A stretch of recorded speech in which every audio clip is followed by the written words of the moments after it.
Ground politics நேயர்களுக்கு வணக்கம். இன்றைய நேர்காணலில் நம்மோடு இணைந்திருப்பவர் ஊடகவியலாளர் திரு சேகுவார் அவர்கள். சார் வணக்கம். வணக்கம். விஜய் அவர்கள் ஒரு மேரத்தான் நடத்தியிருக்காரு. அதாவது ட்ரக்ஸை எதிர்த்து ட்ரக்ஸோட விழிப்புணர்ச்சி மேற்கொள்ளும் விதமா மேரத்தான் நடத்தியிருக்காரு. ஸோ இதில் நிறைய குளறுபடிகளும் நடந்திருக்கு அப்படின்ற மாதிரியும் சொல்றாங்க.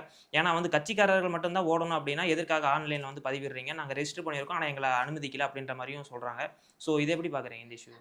மேரத்தான் பொதுவா 5 மணிக்குன்னு சொன்னாங்கன்னா 4 மணிக்கே வந்துருவாங்க. அதில் கலந்துக்கிறதுக்காக 2 கேட்டகரி இருக்குது. ஒன்று ஸ்போர்ட்ஸாகவே வந்துருவாங்க. ஸ்போர்ட்ஸ் பர்சன்ஸ் எல்லாருமே மேரத்தானில் கலந்துக்கிறதுக்காக வந்துருவாங்க. ஸ்கில் பர்சன்ஸ் அவங்கெல்லாம் குறிப்பிட்டிருக்க அவங்க மென்ஷன் பண்ணியிருக்க அந்த இறுதி எல்லை வரைக்கும் போகக்கூடியவர்கள். மேலே சிலர்லாம் என்ன பண்ணுவாங்கன்னா பார்ட்டிசிபேஷன் சர்டிஃபிகேட் ஒரு விழிப்புணர்வுக்காக கலந்துக்குவாங்க. இந்த 2 கேட்டகரியில் தான் மேரத்தானுக்கு வருவாங்க. நம்ம ஆள் விளம்பரத்துக்காக புதுசாக வந்தவர் நம்ம முதலமைச்சர். வந்தது எப்போ அப்படின்னா 6:30க்கு. மேரத்தான் ஸ்டார்டிங் டைம் என்னன்னா 5 மணிக்கு. 5 மணி டு 6 மணிக்குள்ளே ஃபுல்லாகவே முடிச்சுட்டு எல்லாரும் வெளியில் போயிடணும். அந்த ரோடை ஃப்ரீ பண்ணி பொதுமக்களுக்கு கொடுத்தோன்னா அவங்க அடுத்தடுத்து அவங்க வேலைகளுக்கு போக ஆரம்பிச்சிருவாங்க. இதான் ரூல். இவ்வளோ நாள் நான் சென்னையில் பார்த்த வரைக்கும் அதான் ரூல். டக்குன்னு போயிடணும். ஒருவேளை அந்த மேரத்தான் இருந்தாலுமே கொஞ்சம் ஓரமாக பேரிகார்டெல்லாம் ஒதுக்கிட்டு டக்குன்னு அந்த டிராஃபிக் கிளியர் பண்ணுவாங்க. 1.5 மணி நேரமாக மேரத்தானுக்கு முறையாக ஆன்லைனில் ரெஜிஸ்டர் பண்ணி காசு கட்டினவங்க எல்லாரும் வெயிட் பண்ணியிருக்காங்க. இதோட கொடுமை என்னென்னா அவங்க எல்லாருமே ஒரு குறிப்பிட்ட பேரிகார்டுக்கு அந்த பக்கமே நிப்பாட்டாங்க. ஒரு குட்டி பொண்ணு கதறது கூட்டமாக எனக்கு சொன்ன நம்பர் எங்க, எனக்கு ஏதோ ஒரு டிஷர்ட்டை கொடுக்குறீங்கன்னா அவர் கொடுக்க வேண்டிய டிஷர்ட்டை கட்சிக்காரன் போட்டு ஓடிக்கிட்டு இருக்கான். அப்போ அவங்க எல்லாருமே வெளியில் நிற்கிறாங்க, எதுவுமே கொடுக்கல. அப்போ இந்த பக்கம் இதில் 3 கிலோமீட்டர் ஓடினாரு முதலமைச்சர் இந்தியாவிலே அப்படின்னு. 2024 அக்டோபர் மாதம் உமர் அப்துல்லா காஷ்மீரில் முதலமைச்சராக இருக்கும்போது 21 கிலோமீட்டர் ஓடி இருக்காரு. இதை விட பல மடங்கு அதிகம். அது நிற்காம ஓடி இருக்காரு. இவர் 4 வாட்டி நின்றுட்டாப்புல மூச்சு வாங்கி. அப்போ இது ஒரு பொய் இல்லை. உள்ள போயிட்டு வந்ததுக்கு அப்புறமா அந்த ரோடே வாட்டர் பாட்டில்களால் நிரப்பி அவ்வளோ அசுத்தமாக இருந்திருக்கு. பொதுவாக மேரத்தானில் கலந்துக்கிறவங்க எல்லாருமே எவ்வளோ தண்ணி பாட்டில் எவ்வளோ பிளாஸ்டிக் யூஸ் பண்ணாலும் குளுக்கோஸ் அதை யூஸ் பண்ணாலும் கரெக்டாக அதை போய் அந்த இடத்துல போட்டுட்டு போயிடுவாங்க. அதுதான் விழிப்புணர்வு. இது கட்சிக்காரங்களோட பேரணி. இது இன்றைக்கி நடந்தது கட்சிக்காரங்களோட பேரணி, அவ்வளோதான். விஜய் பர்த்டேக்காக நடந்த ஒரு பேரணியாக நினச்சிக்கணும். அவர் வராருன்னு யாருக்கும் தெரியாது. இது ப்ரோட்டோகால்லே இருக்கா இல்லையான்னு கூட தெரியாது. திடீர்னு உள்ளே வந்திருக்காரு. உண்மையிலேயே பண்ண எல்லாரும் ஓரம் கட்டிட்டு இவர் மட்டும் போய் ஒரு ஃபோட்டோ ஷூட்டுக்காக கலந்துக்கிட்டு ட்ரக்ஸை ஒழிக்கணும், நடித்த எல்லா படத்துலையும் ட்ரக்ஸை முன்னிறுத்தி பாட்டு பாடிட்டு பெருமையாக பாடிட்டு ட்ரக்ஸை ஒழிக்கணும் அப்படின்னு சொல்லியிருக்காரு. இவர் சொல்லிக்கிட்டு இருக்க அதே நேற்று மட்டும் 2 சிறுமி பாலியல் வன்கொடுமை, ஒன்று விருதுநகரில். அந்த விருதுநகரில் சிறுமி பாலியல் வன்கொடுமையில் 17 வயசு சிறுமி பாலியல் வன்கொடுமை ஜோசப்ன்ற தாவேகா இணை செயலாளர் கைது. சென்னையில் அதே 17 வயசு சிறுமியை கூட்டு பாலியல் வன்கொடுமை செய்திருக்காங்க போதையில். இந்த பக்கம் ஒரு விளம்பரத்துக்காக ஒரு இது. நேற்று மட்டும் 15 இடங்களில் பெண்களுக்கு எதிரான வன்கொடுமைகள் நடந்திருக்கு போதையினால். இதெல்லாம் நம்மளால் கட்டுப்படுத்த முடியாது. அப்போ இந்த பக்கம் நம்ம இப்படிலாம் சோக்க ஆரம்பிச்சுக்கலாம் அப்படின்னு தான் இந்த மேரத்தான் முழுக்க இப்படி தான் நடந்திருக்கு. இப்போ இதெல்லாம் நடந்தது, அங்கேருந்து மக்கள் எல்லாம் வீடியோவோட ப்ரூஃபாக போட்டது நான் வந்த செய்தியை தான் நான் சொல்கிறேன். ஆனால் இப்போ இது நம்ம மேலே வழக்கு போடுவாங்க. இதெல்லாம் பேசினா வழக்கு போடுவாங்க. கேட்டால் இது பேர் அவதூறுன்னு ஒரு கருத்து. இதுக்கு நடுவில் அங்கே இருக்க விளம்பரங்களை வச்சுக்கிட்டு இன்ஃப்ளூயன்ஸஸ் வச்சுட்டு அவங்க தனியாக ஒரு விளம்பரம் போடுவாங்க. நான் இன்றைக்கி மேரத்தான் வந்திருக்கேன், எனக்கு ஒரு கிட்டு கொடுத்துருக்காங்க. அந்த கிட்டில் பார்த்திங்கன்னா ஒரு வாட்டர் பாட்டிலு, ஒரு குளுக்கோஸு, ஒரு வாழைப்பழம், ஒரு பிஸ்கெட் பை. மேரத்தான் போனால் இதெல்லாம் கொடுக்க தான் செய்வாங்க. அதுக்கு தான் நீங்கள் காசே கட்டியிருக்கீங்க.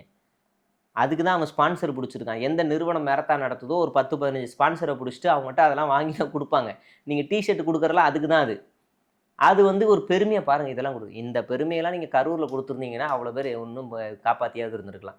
ஆனால் இதெல்லாமே திமுகவினர் தான் திட்டமிட்டு செய்கிறாங்க அப்படின்ற மாதிரி சொல்கிறாங்க. இது மேரத்தான் கொலை பண்ணதியா? இல்லை, இது மட்டும் இல்லை. பெரும்பாலும் எந்த இஷ்யூ வந்தாலும் திமுக காரங்க தான் தூண்டி விட்டு இந்த மாதிரியான போராட்டங்கள் இதெல்லாம் செய்ய வைக்கிறாங்க அப்படின்ற மாதிரி சொல்கிறாங்க. இது விவசாயிகள் போராட்டமா? எல்லாமே விவசாயிகள் போராட்டம். இபி கரண்ட் இல்லைன்னு சொல்லிட்டு இன்றைக்கு கூட கரண்ட் இல்லைன்னு சொல்லி போராடிட்டு இருக்காங்க. இதெல்லாமே திமுக தான் பின்னாடி இருந்தது. மக்கள் எல்லாரும் முட்டாள். டெய்லி நைட்டு கரெக்டாக 10 மணிக்கு அவங்களே சுவிட்சை ஆஃப் பண்ணிவிட்டு மணிமேகலையே மணியாகலையே நீ தூக்கத்தை விடணும்னு விஜய் பாட்டை பாடிக்கிட்டே ரோட்டுக்கு ஜாலியாக இருக்கிறாங்க, உற்சாகத்தில் இருக்காங்க. இல்லைன்னா திமுக காரன் டெய்லி போய் சுவிட்சை பிடிக்கிட்டு வந்துடலாம். அப்போ நீங்கள் ஒன்று பண்ணுங்கள், திமுக காரன் தான் இது எல்லாத்தையும் பண்ணுறான் அப்படின்னா எங்களால் ஆட்சி அதிகாரத்தை நடத்துறதுக்கு வக்கு இல்லை, அவங்கள எங்களால் கண்ட்ரோல் பண்ண முடியலை, நாங்கள் திராணி அட்டவர்கள், இவ்வளோ தான் எங்களோட ஸ்கில்லு, எங்களுக்கு எப்படி ஆட்சி நடத்துறதுனே தெரியலை அப்படின்னு ராஜினாமா பண்ணிடுங்க. எதிர்கட்சிக்கிட்ட இருக்க பவர் கூட உங்கள்கிட்ட இல்லையா? உங்கள்கிட்ட தான் இராணுவம் போலீஸ் இருக்குது, உங்கள்கிட்ட தான் அதிகாரிகள் இருக்காங்க, உங்கள்கிட்ட தான் எல்லாமே இருக்குது. எல்லா அமைப்புகளும் உங்கள்கிட்ட தான் இருக்குது. ஆட்சி அதிகாரமே உங்கள்கிட்ட தான் இருக்குது. நீங்கள் சொன்னால் தான் போலீஸ் கேட்கும், எதிர்கட்சி சொன்னாவா கேட்கும்?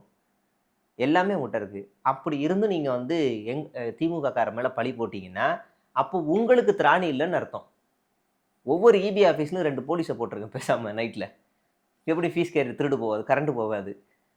அப்போ பேட்ரோல் வண்டி ரவுண்ட்ஸில் இல்லையா? சிங்கப்பெண் படை. பேட்ரோல் வண்டி ரவுண்ட்ஸில் இல்லையா? நாங்கள் அமைச்சோம், ஆனால் வண்டி ரவுண்ட்ஸில் இல்லையா? அதையும் சொல்கிறேங்க. எல்லாமே ஃப்ராடு. எப்படியாவது பழி போட்டு இந்த ஆட்சியை கடத்தி கொண்டு போயிடலாம். எப்படியாவது பழி போட்டே இருப்போம். இங்கே கீழே நம்புறதுக்கு ஒரு பெரும் கூட்டம் இருக்குன்னு நினச்சிக்கிட்டு இருக்காங்க. ஆனால் அந்த பெரும் கூட்டம் நேரடியாக பாதிக்கப்பட ஆரம்பிச்சிட்டாங்க. அது கரண்ட் இஷ்யூ ஆகட்டும், விலைவாசி ஆகட்டும், எல்லாத்துலேயும் நேரடியாக இஷ்யூ ஆக ஆரம்பிச்சிட்டாங்க. இது எல்லாமே ஒரு நாள் கோபமாக திரும்பும். அன்னைக்கு நீங்கள் பழி போடும் போது திமுகவை பார்த்து முறைக்க மாட்டாங்க, உங்களையே பார்த்து முறைப்பாங்க. அன்னைக்கு அவங்க பதில் சொல்லுவாங்க மக்கள். இப்போ அடுத்ததான் வந்து எம்எல்ஏ ஆஃபீஸ் வந்து ஓப்பன் பண்ணுற நிகழ்ச்சியில் வந்து புஷி ஆனந்த் அவர்கள் வந்து கலந்து கொள்கிறாரு. அவர் வர்றதுக்கு முன்னாடி வந்து ஒரு சீக்கிரம் அதெல்லாம் வந்து குப்பைகளெல்லாம் ரிமூவ் பண்ணணும் அப்படின்னு சொல்லிட்டு தூய்மை பணியாளர்களை வந்து அங்கே பணிக்கு அனுப்புறாங்க. அதில் வந்து காலணிகளை வந்து அவங்க கையால் எடுத்துகிட்டு சுத்தம் பண்ணுற விஷயங்கள்லாம் நம்ம பார்க்க முடியுது. ஸோ சுயமரியாதை, அம்பேத்கரிசம், அண்ணாயிசம் இந்த மாதிரிலாம் பேசக்கூடிய தாவகவினர் கிட்டேருந்து இப்படி ஒரு இது வந்திருக்கு. ஸோ இதை எப்படி பார்க்குறீங்க? ஒரு பக்கம் இது எல்லாமே விளம்பர ஆட்சி தான், முன்னாடி சொன்னது தான். ஒரு பக்கம் தூய்மை பணியாளர்கள் போராட்டம் நடத்தும் போது வீட்டுக்கு கூப்பிட்டு சன்கன்லாம் வச்சு ஃபோட்டோ ஷூட்லாம் எடுத்து நான் உங்கள் கூடவே இருப்பேன் அப்படின்னு சொல்லிட்டு, இப்போ 2 நாள் முன்னாடி தூய்மை பணியாளர்களுடைய டெண்டரை வந்து தனியாருக்கு விடுறது பற்றி டெண்டர்லாம் எடுத்து அதுக்கான ப்ராசஸ்லாம் ஸ்டார்ட் பண்ணாங்க. மறுபடியும் பாரதி அவர்கள் எல்லாரும் போராட்டம் நடத்தி நீங்களாம் ஒரு மாற்றமா அப்படின்னு கிளின்னு கிழிச்சதுக்கப்புறம், எதிர்கட்சிகள்லாம் கிளின்னு கிழிச்சதுக்கப்புறம், ஊடகங்களில் போட்டு துவச்சதுக்கப்புறம் இன்றைக்கி அந்த டெண்டர் ரத்து செய்யப்படுது அடிச்சடியில். இவங்கள பொறுத்த வரைக்கும் இவங்க வந்து மாற்றம்லாம் கிடையாது. இவங்க வந்து சாதாரண இப்படி தான் நம்மளை ஏமாற்றிக்கிட்டே தான் இருப்பாங்க. அப்படி நடந்தது அந்த தூய்மை பணியாளர்கள். அதே திருவொற்றியூரில் தான் ஒரு 2 வாரத்துக்கு முன்னாடி ஒரு தூய்மை பணியாளரை ரோட்டில் போட்டு அடித்தாங்க. அது ஒரு பெரிய பிரச்சனையாகி காவல் நிலையம் வரைக்கும் புகார் போய் கொடுத்தாங்க. போட்டு ரோட்டில் சும்மா இருந்தவங்கள போட்டு அடிச்சிருக்காங்க. இப்படி தொடர்ந்து அவர் மேலே நடந்துக்கிட்டே தான் இருக்கும். நீங்கள் சொல்கிற அதே எம்எல்ஏ சரியாக ஒரு 2 வாரத்துக்கு முன்னாடி கோஸ்டல் சம்மந்தப்பட்ட ஒரு நிலத்தை அபகரித்து எம்எல்ஏ அலுவலகம் கட்டுறதுக்காக பிளான் பண்ணார். அது வந்து அவரோட சொந்த நிலம் கிடையாது. அது கோஸ்டல் கரையோரத்தில் இருக்கக்கூடிய நிலம். அதுக்கு போர்டெல்லாம் வச்சிட்டாரு. போர்டெல்லாம் வச்சு ஏமாற்றிட்டார். அங்கே இருக்க ஆளுங்க வந்து இது உங்கள் நிலம் இல்லையே, இது ஏங்க நீங்கள் இப்படி பண்ணீங்கன்னதுக்கு அவரை அடித்து மூஞ்சில் தையல் போட வச்சு அவரை தூக்கி இப்போ ஹாஸ்பிட்டல் போய் காவல் நிலையத்தில் கம்ப்ளைண்ட் கொடுத்தோம். அப்படிப்பட்ட ஒரு ரவுடி எம்எல்ஏ தான் திருவொற்றியூரில் இருக்க ஒரு எம்எல்ஏ. அவர் தான் வந்து இன்றைக்கி இதே வேலையை செய்கிறாரு. அவங்களுக்குலாம் என்ன தெரியும்? சமூக நீதி தான் தெரியுமா என்ன? அதெல்லாம் அவங்களுக்குலாம் எதுவுமே தெரியாது. அவங்களாம் சும்மா பேருக்கு தான் தெரியும். நீங்கள் வந்து சமூக நீதினு அவர் எழுத சொன்னால் கூட எழுத தெரியாது அவருக்கு. அப்படியான ஒரு எம்எல்ஏ தான் அவர். நிறைய டிவிகேவினர் வந்து நிறைய அட்ராசிட்டி பண்ணுறாங்க அப்படின்ற மாதிரி சொல்கிறீங்க. ஏன்னா நிறைய குற்றங்கள் பெண்களுக்கு எதிரான குற்றங்களாக இருக்கட்டும், இந்த மாதிரி நிறைய குற்றங்கள் வந்து டிவிகேவினர் கிட்ட இருந்து தான் நிறைய நியூஸ் வரதை நம்ம பார்க்க முடியுது. இன்றைக்கு கூட பார்த்தீங்க அப்படின்னா ஒரு போஸ்கோ வழக்கில் வந்து ஒரு டிவிகே நிர்வாகி வந்து மாட்டியிருக்காரு. ஸோ இதை வந்து உதயநிதி அவர்கள் வந்து சட்டமன்றத்திலும் எழுப்புறாரு இந்த கேள்வியை வந்து. நிறைய பாலியல் குற்றங்களுக்கு பின்னாடி டிவிகேவினர் தான் இருக்காங்க அப்படின்ற மாதிரி சொல்கிறாங்க. அதுலேருந்து பதில் வந்து எந்த விதமான பதிலும் வரல டிவிகே தரப்புல இருந்து. அவங்க வந்து இப்படி ஒரு சம்பவம் வந்து நடக்காத மாதிரியே கடந்து போறாங்க. ஸோ இதை எப்படி பாக்குறீங்க? இது ஒரு ஸ்ட்ராட்டஜியா? இது வரைக்கும் நடந்த பெண்களுக்கு எதிரான வன்கொடுமைகளை நம்ம பட்டியல் போட்டு இப்படி பிரித்து வச்சுருவோம். அதில் தாவேகா நிர்வாகிகளுடைய எண்ணிக்கை மட்டும் பார்த்தா ஒரு 30-40% தாண்டும். நீங்கள் நேற்று சொல்கிறீங்க, நான் நேற்று அந்த விருதுநகரில் 17 வயது சிறுமியை காதலிக்க மறுத்ததாக போக்சோ வழக்கில் அவர் கைது. முந்தா நாள் 17 வயது சிறுமிக்கு ஆசை வார்த்தை காட்டி 2வது திருமணம் செய்த திருச்சியை சேர்ந்த ஒரு தாவேகா நிர்வாகி. அதுக்கு முந்தா நாள் குளியலறையில் வீடியோ எடுத்து பெண்ணை மிரட்டிய தாவேகா நிர்வாகி கைது. இப்படி லைனாக தினமும் தாவேகா நிர்வாகிகள் பெண்கள் சம்பந்தப்பட்ட விஷயங்களில் கைது செய்யாத ஒரு செய்தி கூட கிடையாது. அதுக்கு முந்தா நாள் ஈசிஆர் சரவணன் மீது சொந்த கட்சி நிர்வாகியே, பெண் நிர்வாகியே, வைதேகின்ற 191வது வட்டத்தில் இருக்கிற பெண் நிர்வாகியே புகார் கொடுக்குறாங்க. அதுக்கு முந்தா நாள் தாவேகா ஸ்ரீவைகுண்டம் எம்எல்ஏ அவர் வந்து அவருடைய ஆட்கள் தான் என்ன காருக்குள்ள வச்சு கூட்டு பாலியல் வன்கொடுமை செய்தார்கள்ன்றாங்க. இது எங்கேருந்து ஆரம்பிக்குது? விஜய் ஜெயிச்சாருன்னு சொன்ன ஆர்கே நகரில் அந்த பாம்பு தினேஷா, அந்த நபர்லேருந்து ஆரம்பித்து இன்னைக்கு வரைக்கும் தாவேகா நபர்கள் குற்றம் செய்தார்கள் அப்படின்னு அந்த செய்தி இல்லாத ஒரு நாள் கூட நம்மளால் பார்க்கவே முடியாது. ஒரே நாளில் 3 நாள்லேருந்துலாம் அவன் நிறைய வந்திருக்கு. இப்படி பல செய்திகள் வரும்போது அவங்ககிட்ட கேட்டால் பதில் இல்லை. அவங்க என்ன சொல்கிறாங்கன்னா, உடனே பழி போடுறது. முன்னாடி சொன்ன மாதிரி பச்சை பிள்ளையை வந்து திமுக காரங்க வந்து பண்ணதெல்லாம் நம்ம பார்க்கலையான்னு உடனே அவங்க இருந்து அப்போசிஷன் பண்ணுறாங்க. யார், எப்போ, என்னைக்கு நடந்துச்சுன்னு அவங்க அப்போசிஷன் கேள்வி கேட்கும்போது என்கிட்ட ஆதாரம் இருக்குன்னு ஆதவர்ஜுனா சொல்றாரு. ஆதவர்ஜுனா கொடுங்க, எப்படி ஆதாரம்னு பேசுங்க, ஆதாரம் கொடுங்கன்னு கேட்கும்போது அங்க இருக்க சபாநாயகர் சொல்றாரு, அமைச்சரே ஆதாரம் கொடுங்கன்னா, ஆதாரம் இருக்கு, நாளைக்கு எடுத்துட்டு வரேன், கிளாஸ் ஒர்க் எழுதிட்டேன், நோட்லாம் எழுதிட்டேன், நான் மறந்து வீட்டில் விட்டு வந்துட்டேன், நாளைக்கு எடுத்துட்டு வரேன் அப்படிங்கிற மாதிரி இருக்கு. ஆதாரம் இல்லைன்னா அது அவை குறிப்பில் நீக்கப்படும் உட்கார வச்சிடறாங்க. அப்புறமா முதலமைச்சராக இதுக்கு பதில் சொல்லுவாருன்னு பார்த்தா அவர் செய்கை பண்ணிட்டு போறாரு. அதே சபாநாயகர் சிரிக்கிறார் அதுக்கு. ஆனால் அதே சபாநாயகர் 2 நாள் முன்னாடி அவையில் வந்து சில சட்டமன்ற உறுப்பினர்கள் உடல் மொழியெல்லாம் செய்தீங்க, அதையெல்லாம் மரபுக்கு எதிரானது, அதெல்லாம் நீங்கள் செய்யாதீங்கிறார். அப்போ இதுக்கு மட்டும் அனுமதியா? இதெல்லாம் எழுதுவீங்களா அவை குறிப்பில்? விஜய் தன்னுடைய வலது கையை மேலே தூக்கி இப்படி வீசினார்னு எழுதுவீங்களா அவை குறிப்பில்? எப்படி அதுக்கு மட்டும் மரபு இடம் கொடுத்துச்சு? அவர் சொன்ன கதைக்கு எப்படி மரபு இடம் கொடுச்சு? அதான் அது லிட்டரலாக அசிங்கப்படுத்துறது இல்லையா? அந்த எம்எல்ஏக்கள் பண்ணது தப்பு தான். அப்போ இவர் பண்ணது மட்டும் சரியா? அப்போ இந்த மாதிரி ஒரு கமர்ஷியல் மெட்டீரியலாகவே இவர் இருந்துக்கிட்டு பஞ்ச் டைலாக் பேசிக்கிட்டு குட்டி கதை சொல்லிக்கிட்டு சைகையில் இப்படி இப்படின்னு ஸ்டைலாக காமிச்சிக்கிட்டு இங்கே இருக்க ஜென்சி தலைமுறைகளை ஏமாற்றி எங்கள் அண்ணன் பாரு செம்மையாக பண்ணிட்டார், எங்கள் அண்ணன் பாரு சூப்பராக பேசிட்டார், எங்கள் அண்ணன் பாரு உலகத்திலேயே எனக்கு தெரிஞ்சு வாழ்க்கை வரலாறு சொந்த வாழ்க்கை வரலாறை சே அபவுட் யூ அப்படின்னு ஒரு இன்டர்வியூவில் கேட்பாங்க. உங்களை பற்றி சொல்லுங்கள் அப்படின்னு இன்டர்வியூ போனான்னா அவன் படித்து அழகாக ஒப்பிப்பான். இங்கிலீஷில் மனப்பாடம் பண்ணால் கூட பார்க்காம தான் சொல்லுவான் இன்டர்வியூ போகிறவங்க கூட. இல்லை யாரை கேட்டாலும் சரி, எப்படிப்பா நீ கஷ்டப்பட்டு இந்த வேலைக்கு வந்தேன்னா அவன் அழகாக அப்படியே அழுதுகிட்டே சொல்லுவான். அவன் ஒரு ஸ்டோரி டெல்லராகவே மாறிடுவான். ஆனால் நம்ம முதலமைச்சர் மட்டும்தான் உலகத்திலேயே நான் வந்து சாதாரணமாலாம் வரல, படத்தையே கஷ்டப்பட்டு தான் வந்தேன், அப்புறம் மறுபடியும் சினிமாவுக்கு வர்றதுக்கு முன்னாடி அரசியல் இயக்கங்கள்லாம் நடத்தணும், இப்படி பார்த்து பார்த்து படித்த ஒரே ஆள் நம்ம முதலமைச்சர் மட்டும்தான். இப்படி ஒரு ஆள் நான் பார்த்ததே இல்லை. இதை வந்து இவங்க பெருமையாக பேசுகிறாங்க. பாரு எங்கள் ஆள் 45 நிமிஷம் படிச்சார். 45 நிமிஷம் உங்கள் ஆள் வாழ்க்கை வரலாறு தான் படிச்சிருக்காரு, அதையும் பார்த்து படிச்சிருக்காரு. இப்போ அதிலேயே பேசக்கூடிய அவர் என்ன சொல்றாரு அப்படின்னா, நான் வந்து மக்களோட பணத்தை வந்து நான் தொடமாட்டேன், தொடவும் விட மாட்டேன், தொட்டவங்களும் விட மாட்டேன் அப்படின்ற மாதிரியான ஒரு டயலாக்லாம் பேசுறாரு. அது பேசி முடிச்ச ஒரு சில நாட்கள்லேயே என்ன ஆகுது அப்படின்னு பார்த்தோம்னா, ஒரு காட்டுமன்னார் கோயில் அப்படின்ற பகுதியில் வந்து விவசாயிகள் வந்து வண்டல் மண் எடுக்க வந்து பர்மிஷன் வாங்கியிருக்காங்க. ஸோ அதை அவங்க எடுத்துட்டு இருக்காங்க. அதில் வந்து நீங்கள் வண்டல் மண் எடுக்கணும் அப்படின்னா ₹1,00,000 வந்து எங்களுக்கு கொடுக்கணும் அப்படின்னு சொல்லி டிவிகே நிர்வாகி வந்து மிரட்டியதாக வந்து ஒரு வீடியோ வந்து வைரல் ஆயிட்டு இருக்கு. ஸோ இது மட்டும் இல்லாமல் நிறையா இடத்துல வந்து இந்த மாதிரி கட்ட பஞ்சாயத்து பண்ணி இந்த மிரட்டி காசு வாங்கக்கூடிய செங்கல் சூளையில் போய் 1,00,000 கேட்டது. இன்னும் நாங்கள் தான் இனிமேல் ஆளுங்கட்சி, எங்களுக்கு தான் வட்டி கந்து வட்டி கொடுக்கணும், ஃபோனில் மிரட்டினது, ஆன் ஸ்க்ரீனில் மிரட்டினது, இது எல்லாமே நடந்துக்கிட்டு தான் இருக்குது. இது எல்லாமே இவங்க வந்து பெரிய கடவுள் மாதிரிலாம் இல்லை. ஆனால் விஜய் கடவுள் மாதிரி மாற்றிக்கிட்டு இந்த நாங்கள் பஞ்சு டைலாக்லாம் எங்கள் அண்ணன் வந்தால் உள்ள ஒழிச்சிருவார், எங்கள் அண்ணன் வந்தால் இது பண்ணுறாரு. சட்டமன்றத்துக்குள்ளேயே அமைச்சரை பார்க்கறது கமிஷன் வாங்கப்படுதுன்னு ஒரு வீடியோ வெளியாகுது. நான் சொல்கிறது சட்டமன்றத்திலேயே நீங்கள் எந்த அவையிலிருந்து பேசிகிட்டு இருக்கீங்களோ அதே அவையிலேயே அமைச்சர்களை பார்க்கறதுக்காக உதவியாளர்கள் காசு வாங்குறாங்கன்னு சொல்லி ஒருத்தர் வீடியோ வெளியிடுறாரு. அப்போ இதெல்லாம் எந்த கூத்தில் போய் சேர்க்கறது? இப்போ இந்த மாதிரியான ஊடக செய்திகள் எல்லாத்தையுமே எங்களை மாதிரி பத்திரிகையாளர் தான் வெளியிட வேண்டியதாக இருக்குது.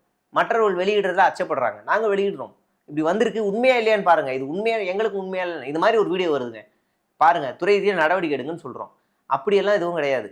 இங்கே விஜயை பார்க்கறது கூட இன்றைக்கி வரைக்கும் லஞ்சம் வாங்கப்படுது. கீழே நான் உனக்கு போய் விஜயை காட்டுறேன், ஊருக்கு கூப்பிட்டு போகிறேன், ஃபோட்டோ எடுக்கிறதுக்கு நான் காட்டுறேன், அதுக்கு நீ சில பல கவனிப்புகளை கொடு அப்படின்னு. இப்போ ஈசிஆர் சரவணன் எம்எல்ஏ அவர் வந்து கட்சிக்கு புதுசாக வரவங்க எல்லார்ட்டையும் காசு வாங்குறாரு அப்படின்னு திமுககாரன் சொல்ல, நான் சொல்லலை, அதிமுககாரனும் பாஜககாரனும் சொல்கிறது அதே கட்சியில் இருக்கிற 191வது வட்ட இணை பெண் செயலாளர், துணை பெண் செயலாளராக இருக்க வைதேகின்றவங்க கம்ப்ளைண்ட் கொடுக்குறாங்க. இன்னும் பொறுப்பில் இருக்காங்க. இந்த ஆள் கட்சியவே அசிங்கப்படுத்துறாருன்னு ஓப்பன் ஸ்டேட்மெண்ட் கொடுக்குறாங்க. இப்போ இவர் மேலே என்ன நடவடிக்கை? ஒன்றும் கிடையாது. உனக்கு 10 ட்ரோனை வச்சுட்டு இவர் சாவு வீட்லேயும் ரீல்ஸாக போடுவார். ஒன்றும் பண்ண முடியாது அவங்களாம். இப்போ அடுத்ததாக வந்து ஒன்றிய அரசுன்னு சொல்லி வந்து நம்ம ஸ்டாலின் அவர்கள் வந்து கொண்டு வந்தார் அந்த பேர் வந்து. அதற்கு முன்னாடி வந்து மத்திய அரசுன்னு சொல்லிட்டு இருந்தாங்க. ஸோ அதற்கு வந்து மாற்றாக வந்து ஒன்றிய அரசு. இப்போ வந்து விஜய் அவர்கள் வந்து ஒன்றிய அரசோட இணக்கமாக போகணும் அப்படின்ற மாதிரியான ஒரு இதெல்லாம் இருக்கும்போது இவர் இந்திய கவர்மெண்ட் அப்படின்ற மாதிரி ஒரு பேர் வந்து வச்சிருக்காரு. ஸோ இதை எப்படி பார்க்குறீங்க? ஏன்னா இதுக்கு முன்னாடி வந்து பிஜேபி எதிர்ப்புன்னு சொல்லி இவங்க வந்து போலி பின்பம் வேஷம் போட்டுட்டு இருந்தாங்க. அப்படியெல்லாம் அவங்கெல்லாம் கிடையாது, நாங்கள் தான் ஒரு எதிர்ப்பு அப்படின்ற மாதிரி அவர் சொல்கிறார். அது ஆளுநரை போய் சந்திக்க போனாங்கல்ல, அப்போவே அவர் அடிபணிஞ்சிட்டார். ஆளுநரை வந்து இவர் போய் சந்திக்க வேண்டிய அவசியமே கிடையாது. ஆளுநர் இவர் டெய்லி நாளைக்கு வா, நாளை கழிச்சு வா, உங்கள் வீட்டுக்கு வந்து போஸ்ட்மேன் வராரு, சரிங்களா? இல்லைன்னா நீங்கள் ஒரு இடத்துக்கு போய் போஸ்ட் ஆஃபீஸில் போய் நீங்கள் போஸ்ட் போடுறீங்க, ஆன் டைமுக்கு தான் போகிறீங்க. அவர் பார்த்துடுறாரு, பார்த்துட்டு எனக்கு இன்றைக்கி வேலை இருக்குது நாளைக்கு வா, இது சைஸ் சின்னதாக இருக்குது நாளைக்கு வா, இதெல்லாம் எடுக்க முடியாது நாளைக்கு வா அப்படின்னு அனுப்பிச்சா உங்களுக்கு என்ன தோணும்? அவருக்கு அந்த அதிகாரம் இருக்கா? கொடுத்த போஸ்ட்டை வாங்கி அவங்களுக்கு அனுப்பணும், அவ்வளோதானே. அது அட்ரஸ் தப்பாக இருந்தால் திரும்ப வந்துட போகுது, அவ்வளோதானே. அப்படி தான் ஆளுநரோட பவரிங்க. இங்கே பெரும்பான்மையை நிரூபிக்க வேண்டிய இடம் சட்டமன்றம். அங்கே ஆளுநர் இருந்து பெரும்பான்மை இருக்கா இல்லையான்னு அங்கே தான் ஒரு சரி செய்யணும். அந்த இடத்துல தான் ஓட்டுலாமே நடக்கும். ஆனால் இவர் வீட்டுக்குள்ளேயே வச்சு கணக்கு பார்க்குறாரு. இல்லையே பெரும்பான்மை இல்லையே, நாளைக்கு வாங்க. இவரும் டெய்லியும் போகிறாரு, அடிப்பணிஞ்சு போகிறாரு. ஆனால் தாவேகாவோட அடிப்படை கொள்கையில் ஆளுநர் பற்றின நிலைப்பாடு என்னென்னா, ஆளுநர் ஒரு எக்ஸ்ட்ரா லக்கேஜ், கொள்கை பாடலில் கூட இருக்குது. ஆனால் அப்பயே அவங்க போயிட்டாங்க. இப்போ வரைக்கும் பாஜகவை எதிர்த்து எந்த போராட்டமும் வரல, பிஜேபின்ற பேரும் வரல, இதையெல்லாம் தாண்டி பாஜகவுக்கு அந்த தாவேக்காவோட செய்தி தொடர்பாளர்களாக இயங்கிட்டு இருக்க எல்லாருக்குமே ஒரு இன்ஸ்ட்ரக்ஷன்ஸும் போயிருக்கு. பாஜகன்ற பேர் மூச்சு கூட விட்டுறாதீங்க, அடிச்சு துவைச்சிருவாங்க, தயவு செய்து விட்டுருங்க அப்படின்னு இருந்தாங்க. இப்போ சிவி சண்முகம் உள்ளே வர போகிறாரு. அவர் வந்துட்டாருன்னா சேர்த்து தான் ஆகணும். விஜயபாஸ்கர் ஆமாம் உள்ளே வரும்போது குட்கா வழக்கில் வரும்போது இந்திய கவர்மெண்ட் அப்படின்னு எழுதிடுவார். ஏன்னா அவர் வந்ததுக்கப்புறம் ஏதாவது ஃபைல் தட்டிட்டா என்ன பண்ணுறது? நம்மகிட்ட செங்கோட்டையன் வேறு இருக்காரு, அந்த ஃபைலும் திடீர்னு தட்டினா என்ன ஆகுது? நம்மகிட்ட ஏற்கனவே சிபிஐ வழக்கு வேறு ஆதவ ஒரிஜினா புசி ஆனந்த் மேலே சிடிஆர் மேலாம் இருக்குது, அதை தட்டிட்டா என்ன பண்ணுறது?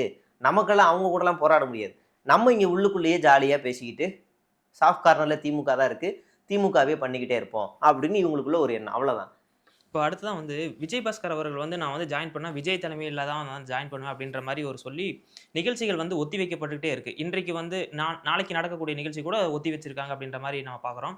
ஸோ என்ன இதுலேருந்து உங்களுக்கு புரிய வருது? அதிமுகவில் இருக்கக்கூடிய மிகப்பெரிய ஒரு நிர்வாகியாக இருக்கக்கூடியவங்களே வந்து ஒரு பனையூர் பங்களாக்கு வெளியே நின்று வெயிட் பண்ணி நான் வந்து ஜாயின் பண்ணுறேன், அந்த மாதிரியான ஒரு அவல நிலை வந்து அதிமுகவுக்கு ஏற்பட்டிருக்கு. ஸோ அதிமுகவோட நிலைமை என்ன? ஆனால் சட்டமன்றத்தில் வந்து பார்த்தீங்கன்னா அவங்க பேசக்கூட மாட்டேங்கிறாங்க. விஜய் அவர்கள் செய்கை பண்ணுறாரு, இபிஎஸ் அவர்களோட கட்சியே முக்கவாசி அவங்க வாங்கிட்டாங்க. பட் இருந்தாலும் அவர் வந்து சிரிச்சுக்கிட்டு ஜாலியாக இருக்கிறத நீங்கள் எப்படி பார்க்குறீங்க? அதிமுகவை பொறுத்த வரைக்கும் அது என்றைக்குமே சுயமரியாதை இயக்கமாக இயங்குனதே கிடையாது. எனக்கு தெரிஞ்சு எங்கேயுமே கிடையாது. அதில் ஒரு 2-3 பேர் இருக்காங்க, சுயமரியாதையோடு இயங்குற ஒரு 2-3 பேர் இருக்காங்க. அதில் ஜெயக்குமார் ஒரு ஆள். அப்பப்போ கொஞ்சம் போல்டாக பேசிடுவார், வாய்ப்பு கிடைச்சா இறங்கி அடிச்சிடுவார்.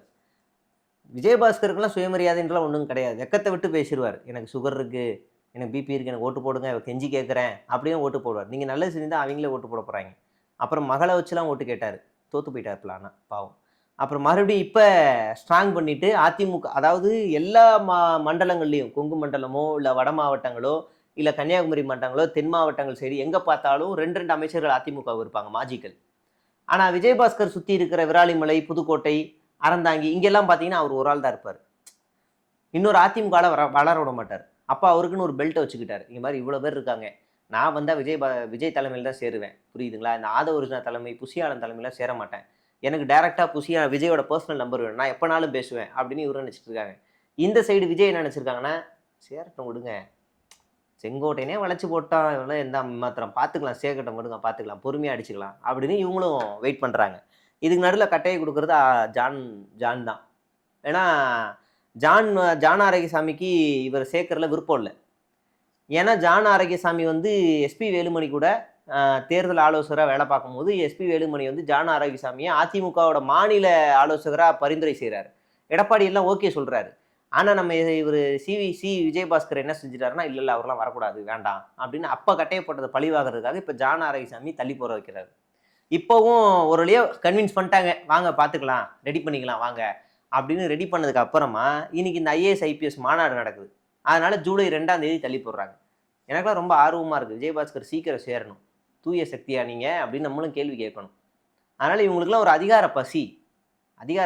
ஒருவேளை இப்போ திமுக அதிக பெரும்பான்மையான இடங்களில் ஜெயிச்சிருந்துச்சுன்னா அதிமுக மாஜிக்கல்ல அதிமுகவிலே வந்திருப்பாங்க, இங்கே தாவி இருப்பாங்க. இது வரைக்கும் 2016 அதிமுகவிலிருந்து வெளியேறினவங்களுடைய பட்டியல் எடுத்தாலே தெரிஞ்சிடும் அதிமுக எப்படிப்பட்ட கட்சின்னு தெரிஞ்சிடும். அதனால இங்கே தான் வருவாங்க. அதனால இப்போதைக்கு ஜெயிக்கிற குதிரை டிவிக்கே, அங்கே போயிடுவோம் அப்படின்னு அங்கே போய் நகர ஆரம்பிச்சிருக்காங்க. பார்க்கலாம் சார், நிறைய விஷயம் நம்மளோட பகிர்ந்துட்டீங்க. நன்றி.